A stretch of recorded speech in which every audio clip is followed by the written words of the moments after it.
New moon in Aries. New moon in Aries around and about the 12th of April of 2021. Let's talk about this. So, in a couple of days, we're going to have this new moon.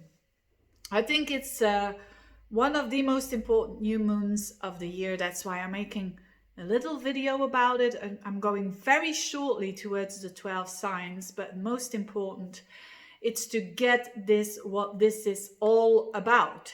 A new moon is always when the moon and the sun come together. It's not that rare, right? Every single month, the moon and the sun come together. In this case, it will be at 22 degrees of Aries, and Aries represents the beginning. It represents a new start. So, very general, you could say that for all of us, somewhere in our chart, we'll have a look at it in a while, that there is some new starts, an ending and a new beginning.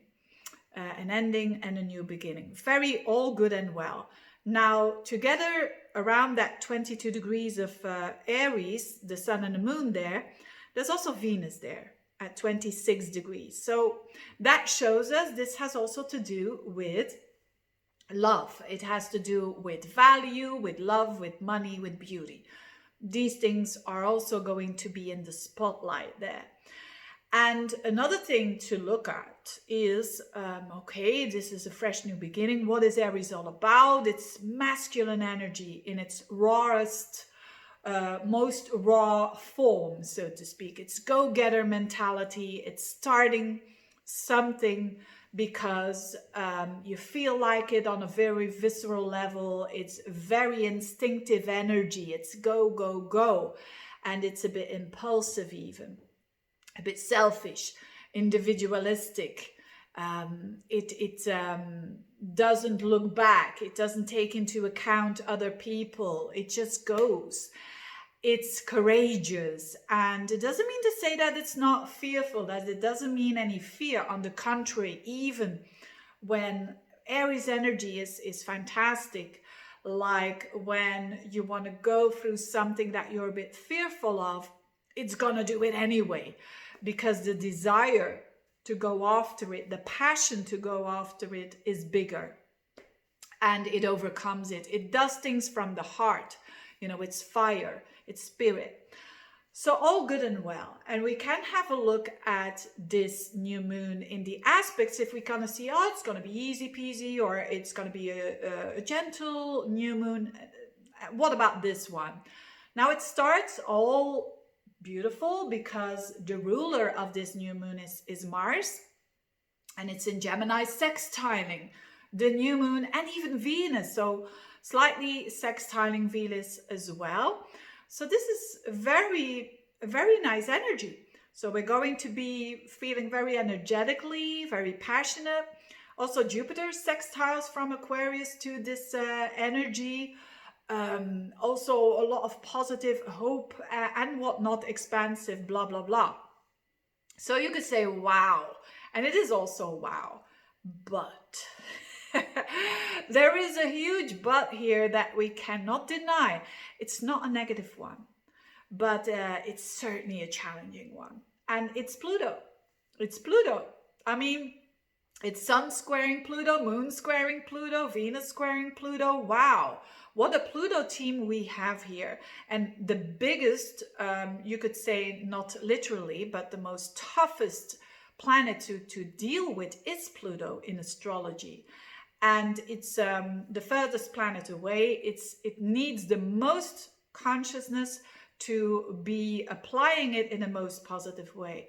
And because Pluto is the planet of the underworld, it's the planet of the shadow, of darkness, and first of all, of going through that and putting light on it, and then comes the transformation.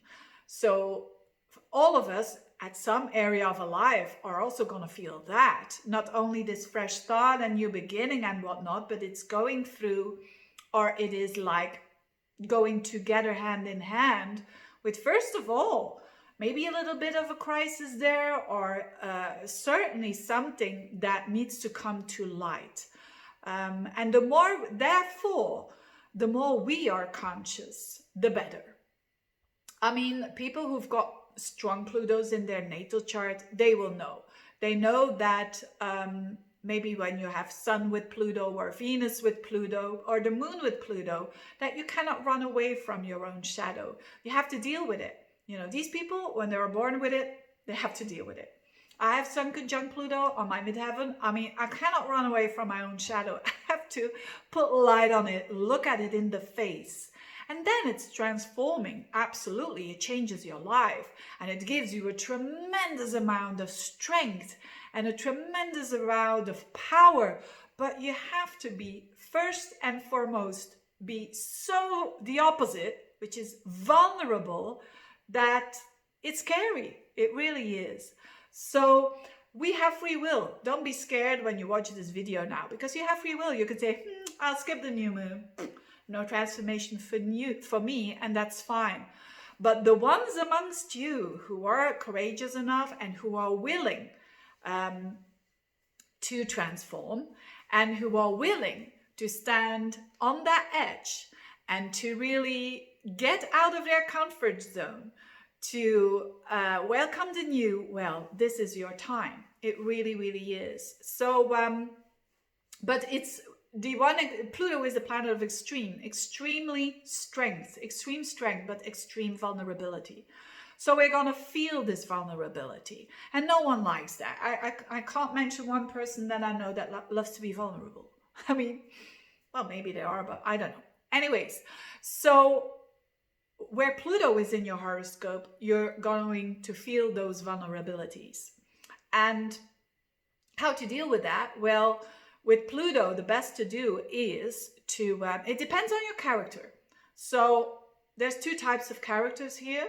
You can have, and there's no good or bad. I mean, it is what it is. Your temperament can be overall a bit more masculine energy, a bit more a go-getter. I'm going after things. I want something, I'm going after it, and I'm working for it. And that's good. That's male energy. Fantastic. Yang energy, you go after it, you work for it, and you get it. So if you are that personality, my advice to you is to surrender. And surrendering your, because you're going to feel very compulsive towards wanting to hold the control where your Pluto is in your chart. You're going to be wanting to hold the control. And then my advice to you is, surrender and be vulnerable, and because things are out of your control, and don't try to force your will upon the will of the universe. That's basically it. So that's for those people. If you are more overall the yin personality, more, again, that's not good or bad, it is what it is. If you are more someone who just goes with the flow a little bit, who it's as strong as the yang energy, by the way. It's like by just being, by just trusting, things come to these people. But for those people who are more a bit like easygoing, not really being active, this is a time where you are challenged to go after it, to use your willpower, to use this Pluto in your advantage to transform, and to take the lead and to step into the driver's seat and to do it yourself. Then that is your challenge. You see how different the advice is. When you do a personal horoscope, you first have to look at the temperament of the person before you say an advice. So that's why doing general horoscopes is very tricky. It's not easy. So that in itself, we all have an opportunity to either be very vulnerable and surrender and coming out of it way stronger and getting what you could say, getting what you want. No, it's about your intentions. The other thing that is happening meanwhile is Mars square Neptune. So this is about good intentions, very pure intentions. You can't go wrong. I mean, to have control over your own intentions, you can't have control over other people's intentions, but just make sure that they are pure and that you align yourself with the divine, or trying to. When that is the case, then this can be really that you are going to get what is intended for you, what you intended, and what is aligned with the universe. But now it's gonna become very clear if it's aligned or not. It's gonna become very, very clear, and that is a state of surrendering that this is the best for you. Again, when you are more like the more yin personality, it's more like, yeah, you have to step up here. You have to, take your power here, or take your power back and initiate. So it's actually the opposite advice. Now, shortly through the 12th sign, but keeping in mind this advice that I'm just talking about, very shortly, just to know the area of life. When you're in Aries, it's happening in your first house, Pluto in your 10th. So Pluto is often power struggles. It has to do with work here. So you could be, maybe, I'll give one example. Maybe you're, the typical Aries person, you're a go-getter, and you see that the work, you want to keep the work for some reason. Pluto in the 10th, I'm not going to let go. I'm not going to surrender. And, things breaking down because of the situation, and you have to surrender then. You see what I mean? So already surrender now. that energy basically. And trust that what will come to you, which is maybe not what you want, but trust that the universe is way clever, more clever than you are. Anyway, not that you're not clever, but anyways, Taurus, this is happening in your 12th house. So all this energy is happening behind the scenes and squaring up to Pluto in the 9th house. So your worst enemy is your own thoughts here. So this is, again, for Taurus, this is not life-changing kind of new moon, because it's in more, not in key areas of your life, but still, if you want to use it right, this is about letting go of paradigm, of viewpoints of life that are no longer suiting you. Don't fight too hard, right? Don't resist too hard. And again, for some of you, it means to be stronger in your opinion. If you're more the feminine energy, show what you want, and don't be afraid for rejection. Fear of rejection, that's Venus Pluto very strongly. So you could be having a lot of fear to be rejected here, and it can be relationships or what not. But this 9th house, the key thing here is to be very aware of that. Gemini, this is happening in your 11th house, the house of friends and the house of associations and objectives, squaring up to Pluto in your 8th house. So is there something that you're holding on to?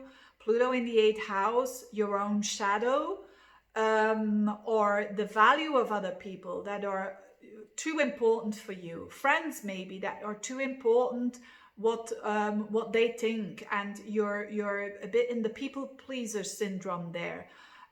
Step out of it and know your worth, and say what you want. Or you want to control these things, you want to control other people, what they're all about and their values. Stop doing that, and it will open up the energy for you for new objectives towards your life. Cancer, this is happening in your 10th house of work, and Pluto is in your 7th house of relationships. So this is key for you. This could be a relationship that Pluto is there. So someone that you're in a relationship with is actually holding you back, is controlling you in not, a very manipulative way. If that is the case, it's about you that needs to stand up towards this. That's not going to be an easy one, and could be related with work as well, with you having to, the other way around though. If you say, I'm not in a relationship, or I don't feel that someone is manipulating me, then it is more about surrendering, and then it is more about what is breaking down for you is breaking down for a reason, whether it is a relationship or whether it is work or whether it is both actually. And know that there is something better coming in for you. Trust that. For Leo, the ninth house. So this is happening in your thinking area, in your opinions area, where you know that you have, you know, your strong opinions there. And it's squaring up to Pluto in your sixth house, related to work, your day-to-day work, your day-to-day routine. Again, if you want to stick too much to that job because you don't want to lose it, you want to control it, do the opposite. And if you feel like, oh yeah, easy peasy, start taking action here. And don't fear the rejection, okay? Or let go of the fear and surrender that to the universe, so to speak, or to God if you like, or to nature. So know that, use your consciousness. That the consciousness, the broader consciousness, knows exactly what's good for you or not. Virgos, Pluto in the fifth house, and all this Aries energy in your eighth house. Now, this could be also several things, of course, but one thing could be like Pluto in the fifth, you want to have control over a child, a lover. You want too much control there. And then the surrendering is the transformation, and you will see that the result of that, although it might be not what you want, is actually the best for everyone and everything. Another thing could be a love interest as well, that you're trying to force it too much, or you're trying to manipulate it too much. Stop doing it. When it is more to do with you feel like it comes to you and you really want something out of a new start when it comes to deep psychological growth and also new projects and so on, put effort into it. Put, even whilst you are scared. Libra, seventh house, all that Aries energy there is squaring up to Pluto in your fourth house. So if you want to hold on to a certain home, a certain emotional attitude, let go of it if you're too and do the opposite when you're a bit more of the yin energy. But this has to do a lot with relationships as well. That could be, again, for the Librans, it's super important. That could be an ending of a relationship and a new beginning going at the same time, simultaneously, which can be very nerve-wracking, so to speak, on an emotional level. But don't try to control it too much, right? And so yes, on big key areas of your life, home and relationship could be turning around. Now, Scorpio, this is happening in your third house, Pluto, where your thinking is. So don't be too rigid in the thinking. If you are someone who's very rigid in the thinking, it's going to backfire now, probably when it comes to work, colleagues, and all of that, with all this energy in your sixth house. If you're a bit more the easy peasy, go with the flow energy, it could mean that you have to stand up now for your authenticity when it comes to your work and your day-to-day routines, your health as well. You think maybe that it's not going to work out, but broaden your thinking a little bit. So you see, for the Libra, Aries, and Capricorn, it is most important, this new moon. Sagittarius, Pluto in the second house and all this energy in your fifth house. This could be through a love relationship or a relationship with a child. Again, don't try to control it. Don't try to control it. Don't initiate too much, because your self-worth in this Pluto in the second is really triggered here if you're doing too much. And know that and trust that whatever comes to you or not comes to you is the best for you.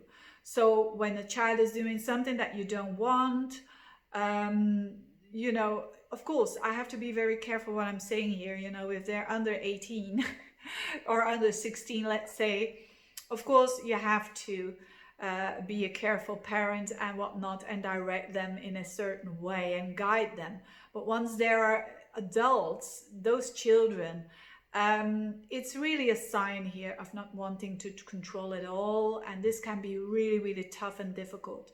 On another level, it's a love interest. Maybe there is a love interest you're fighting against, and you're saying this cannot be true, this is not good, this is wrong, this is whatever. Stop fighting it and see what comes. On the other hand, also with projects, if you're fighting too hard for a project, you really want to, and you're the yang personality, stop doing it and see what happens. It happens for a reason. The other way around, if you're more the easy, go with the flow kind of Sagittarius, is do the opposite. Take it into your hands and start initiating the relationship, the connection with the child or the project. Capricorn, in the 4th house, this is all happening, and this Pluto is in the 1st house, so you are your worst enemy. You need to look at yourself, you need to look at your shadow. What is your shadow side? And put light on it with a huge light. So for Capricorns, it's definitely stepping into their vulnerability and accepting who they are. Also with the sides of them that they don't like. And then there will be an emotional well-being and an opening up. This is very simple. It doesn't matter whether you're the go-getter or not. This is it. This is it. This is about transformation of self and accepting your own vulnerabilities and surrendering to that, not fighting against it. And you're gonna get the most out of this when you do that. Aquarius, the 3rd house, and all squaring up to Pluto in the 12th house. So there is a new beginning of you understanding life on a very basic level. And the trick is not to feel on an unconscious level, just not be conscious, actually, just ignoring your blind spots, not listen to people who you trust and that are saying the same all over and all over. Don't be stubborn. Listen to them. They're trying to give you some perspective, and use this new perspective for yourself. Use this new perspective to start all over in the neighborhood. It could be fantastic if you really are not such a go-getter. This is an opportunity to stand in your power, to make that website, to make those marketing things and make it work. Notwithstanding the fact unconsciously you're thinking it's not gonna work. Do it anyway. And last but not least, Pisces, having this in the 2nd house of your self-worth and money, and Pluto in the 11th house. So there could be power struggles with friends, with groups of associations, or they could be pushing you and triggering you so that you get in touch with your self-worth and you are standing in your power again and you are showing who you are. So power struggles with friends, power struggles there for a reason, to get stronger, because Pisces will tend to go a bit more towards, it's more of a feminine energy. And this Pluto can help you, this Pluto new moon kind of thing here can help you with taking your power back. Saying no, for instance, can be very, very important for the Pisceans during this new moon, and seeing that there is no rejection there. People kind of sometimes really appreciate even more later on. Not in the meanwhile, but later on. This is it. I hope it was helpful. I hope it was helpful for this little video. Well, way too long, but anyways, enjoy this new moon. Enjoy it and transform wherever it is that you can and that you want. Of course, we have free will. Remember that. All the best to you and enjoy the new moon.